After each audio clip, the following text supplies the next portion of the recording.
సమర్థరామదాసు గారి భోలేరామ్ అని శిష్యుడు ఉండేవాడు.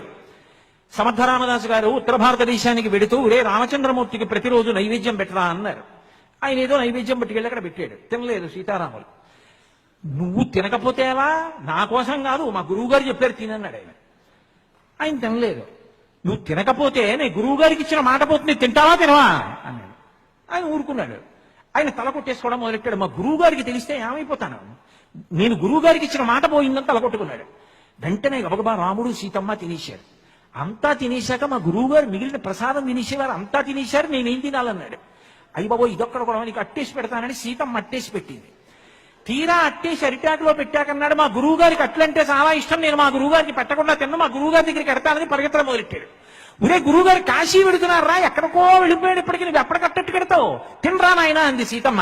మా గురువు గారికి పెట్టకుండా నేను తిన్నా, అట్టుముక్క మా గురువు గారికి కట్టాలన్నాడు. హనుమని పిలిచి